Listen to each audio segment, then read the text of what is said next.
गोविंद शिल्प घेऊन येत आहे 79 ट्विन बंगलोचा भव्य दिव्य पंढरपुरातील एकमेव प्रकल्प। आमच्या प्रकल्पाची वैशिष्ट्ये मनाला शांती देणारं महादेवाचं मंदिर, मुख्य रस्ता सुमारे 30 फुटांचा, अंतर्गत रस्ता सुमारे 20 फुटांचा, ग्रामपंचायत योजनेचा प्रत्येक बंगलोजला स्वतंत्र नळ, सांडपाण्याची सुरक्षित विल्हेवाट, सर्व टाइल्स ग्लॉसी आणि नामांकित कंपनीच्या, सर्व स्टँड खिडक्या चौकटी सुपर ब्लॅक ग्रेनाइट, दोन्ही अटॅच बाथरूम पूर्णपणे टाइल्स, पंतप्रधान हर घर नळ योजना पूर्ण वगैरे, bathroom basin kitchen CP fittings हे जगवार कंपनीचे, स्टीलवर पूर्णपणे जिंदाल कंपनीचे, 1000 लिटर पाण्याची टाकी, 150 लिटर सोलर वॉटर हीटर सोबत वॉटर प्युरिफायर, प्रत्येक बंगलोजला स्वतंत्र पार्किंग, दर्शनीय भाग पूर्णपणे डाटो टाइल्स, टाटा प्रवेश कंपनीचे आकर्षक भक्कम दरवाजा, फुटी उंचीचे सुरक्षित कंपाऊंड। मग विचार काय करताय? गोविंद शिल्प, पत्ता गट नंबर 95, हॉटेल अंगण शेजारी, टाकळी रोड, पंढरपूर।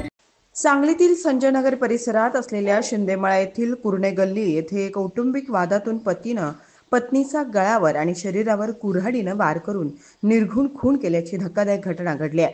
सदर खुनाची घटना ही आज शुक्रवार दिनांक 16 मे रोजी पहाटे 5:45 वाजण्याच्या सुमारास घडली आहे। अनिता सीताराम काटकर, वय वर्ष 60, राहणार कुरणे गल्ली, शिंदेमळा, सांगली असं खून झालेल्या महिलेचं नाव आहे। सदरचा खून करणारा संशयित पती सीताराम रामचंद्र काटकर, वय वर्ष 65, याला संजयनगर पोलिसांनी अटक केली आहे। त्याला आज न्यायालयापुढे नेण्यात आलं। त्यावेळी न्यायालयानं आरोपीस 4 दिवसांची पोलीस कोठडी सुनावली आहे। याबाबत पोलिसांकडून मिळालेली अधिक माहिती अशी की मृत अनिता काटकर या त्यांचे पती संशयित सीताराम काटकर यांच्यासोबत शिंदेमळा परिसरात असलेल्या कुरणे गल्लीमध्ये राहतात। दोघेही पती पत्नी भाजी विक्रीचा व्यवसाय करत होते। काटकर पती पत्नींमध्ये गेल्या काही दिवसांपासून कौटुंबिक वाद सुरू होते। आज शुक्रवारी पहाटे 5:45 वाजण्याच्या सुमारास अनिता काटकर या त्यांच्या घरातील खोलीत झोपलेल्या होत्या। यावेळी संशयित पती सीताराम काटकर यानं कुऱ्हाडीनं गळ्यावर, मानेवर आणि पाठीवर वार केले। या हल्ल्यात अनिता काटकर यांचा जागीच मृत्यू झाला। खुनाच्या घटनेनंतर संशयित पती स्वतःहून संजयनगर पोलीस ठाण्यात हजर झाला।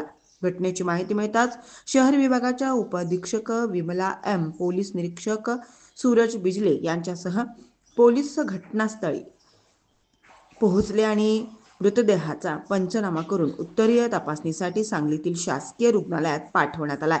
खुनाच्या घटनेची माहिती मिळताच परिसरातील नागरिकांनी गर्दी केली होती। दरम्यान खून करणाऱ्या संशयित पती सीताराम काटकर याला पोलिसांनी अटक केली असून कौटुंबिक वादातून निर्घृणपणे खून केल्याचं तपासात निष्पन्न झालं आहे।